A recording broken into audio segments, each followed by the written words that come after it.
Crafting a character Bible is important for screenwriters, novelists, and playwrights. It saves your story from chaos, keeps your characters' wants, wounds, and contradictions consistent as the plot expands, protects emotional logic and continuity, giving you a stable foundation to make bolder, more surprising creative choices. At the end of this video, you will explore 5 powerful ways to capture the essential spine of a character and how to build a character Bible. A character Bible is your private workshop. This is where you test them, break them, rebuild them, and make sure they can handle the story you're about to throw at them. The first step in building a character Bible is locking down the character's core identity, the non-negotiable truths that define who they are before the plot begins. You capture their role in the story, their central want, their defining wound, and the contradiction that makes them human. Powerful ways to capture the essential spine of a character. 1. Find the character's core want, not a vague dream. The active drive that shapes their behavior, their choices, their energy in every scene. When the want creates motion, the story has a spine that pulls everything forward. In the film Lady Bird, her core want is reinvention. You see it in the way she corrects people about her chosen name, scans every room for someone who might see her differently, and even lies about her address as if a new zip code could rewrite her life. In the novel The Vanishing Half, Stella wants to escape, to outrun the limits placed on her. You see it in the way she rehearses her new identity in mirrors, avoids anyone who might recognize her past, and answers questions with careful, measured pauses, as if every word must protect the life she's built. In the play The Ferryman, Caitlin's core want is to hold her fractured family together. You see it in the way she smooths tablecloths, straightens chairs, and keeps her voice steady, even as her hands tremble. Every small gesture an attempt to keep chaos from spilling into the room. 2. Find the defining wound, the old hurt or loss that still drives their choices, what they dodge, what they overdo, what they cling to. This wound is the emotional tension that keeps the spine alive. In the film Manchester by the Sea, Lee's defining wound, the loss of his children, shows in the way he avoids eye contact, keeps his shoulders permanently hunched, and escapes any conversation that drifts toward intimacy.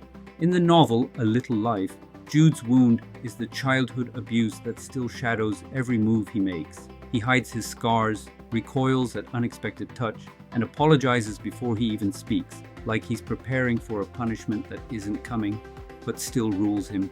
In the play The Humans, Bridget's pressure point is her fear of disappointing her family. That's why she over-explains everything, laughs bigger than she feels, and keeps checking her parents' faces for approval she insists she doesn't care about. 3. Name the central contradiction. It's the human split that makes a character interesting.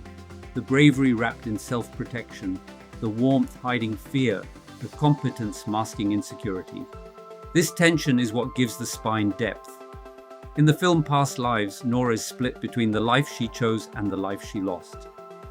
You see it in her polite smile to her husband and the way her eyes drift back to Hae-sung, like she's caught between two selves tugging in opposite directions. In the novel Tomorrow and Tomorrow and Tomorrow, Sam wants a deep creative connection but fears emotional exposure. That's why he gives everything to the games he builds, yet sidesteps any conversation that asks him to be real. In the play Heroes of the Fourth Turning, Teresa is fiercely certain, yet privately terrified. It shows in the way she fires off ideological monologues with absolute conviction, barely pausing for breath. Her eyes flick away whenever someone asks what she actually fears. Her certainty is armor, her anxiety leaks through the seams. 4. Lock in their survival strategy. When pressure hits, do they joke, shut down, charm, attack, fix, or perfect? This repeating pattern is the spine's rhythm, the behavior they fall back on until the story forces change. In the film The Holdovers, Paul survives by using sarcasm as armor. He snaps off sharp remarks to keep people at a distance, sits stiff and guarded at dinner tables, and hides behind intellect whenever anything feels too vulnerable. In the novel The Vanishing Half, Stella survives by performing a perfected version of herself. She survives by maintaining the performance, a life built on control, vigilance, and the terror of being seen as she truly is. In the play, People, Places and Things, Emma outruns herself through performance and deflection.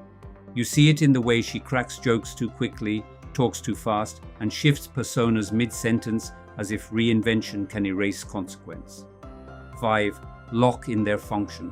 Not what they do for a living, but what they do for the story. The truth teller, the disruptor, the caretaker, the catalyst, the mirror. This is how the spine fits into the emotional architecture of the narrative. In the film Aftersun, Callum embodies the gap between what a parent gives and what a child understands. Through him, the film reveals the ache of love that's both present and slipping away. In the novel Clara and the Sun, her function emerges in the way she studies human gestures with reverence. Through her, the novel tests what loyalty means when it's built, not born, and what humanity looks like from the outside. In the play, The Lehman Trilogy, Henry's strategy is composure. Coat smoothed, words measured, posture unshaken. Control is the thing he clings to when the world starts to wobble. The art of building a character Bible. Start with the outer shell, name, age, physicality, occupation, environment, and the social forces that shape the character's identity. Build the timeline of their life. Map the moments that formed them, the humiliation that made them afraid to be seen, the betrayal that taught them to armor up, the kindness that sparked a need to matter, the loss that proved the world can break, the victory that convinced them love must be earned. These beats shape everything they want and fear. Map the internal landscape, the beliefs, wounds, cravings, and coping habits that shape how they read the world. The stories they whisper to themselves about danger, safety, love, failure, and survival. Their shame, pride, hunger, and hope form the lens that colors every moment they walk into. Map their inner logic, the survival rules they've learned so deeply they don't even question them. Need gets punished. Usefulness earns safety. Invisibility prevents rejection. Control stops the collapse. These equations drive their fears, fuel their desires, and define how they think the world works. Trace their moral compass. Not the rules they say out loud, but the inner code that decides what's okay, what's off limits, what's worth sacrificing for. It comes from inherited values, crossed lines, unbreakable boundaries, and the times doing the right thing hurt. This compass shapes who they're terrified of becoming and what they feel duty-bound to protect. Chart their relationships, who they trust, who they clash with, who they lean on, and what unspoken deals hold those bonds together. A character's real self shows up in the heat of connection. Define their arc. It's the journey that challenges the survival rules that once protected them but now limit them. Every turning point hits an old belief, the wound they guard, the desire they chase, the fear that runs the show. Through wins, losses, cracks, and breakthroughs, their idea of the world changes, and so does their permission to want more. Catalogue their sensory world, the gestures they repeat, the rhythms in their voice, the objects they cling to, the rooms they gravitate toward. These anchors show how they sense danger, safety, love, and hope before they ever put it into words. Keep the Bible flexible. It's a living document, shifting as the character pushes back, breaks your assumptions, or uncovers deeper truths while you write. Don't box them in. Know them deeply enough that every choice feels lived in, not scripted. A character Bible is deep listening. You're tuning into a fictional soul, its rhythms, its cracks, its cravings, its truths, until you can feel how it moves from the inside. A character Bible matters because it stops your story from running on guesswork. It keeps the protagonist's arc honest, the antagonist's worldview inevitable, and the supporting cast emotionally charged. When everyone moves from inner logic instead of convenience, the story holds its shape and the whole narrative feels alive. In our next video, we will explore Story Structure 101, the secret blueprint of great writing. Like and subscribe for more content from the Writing Studio.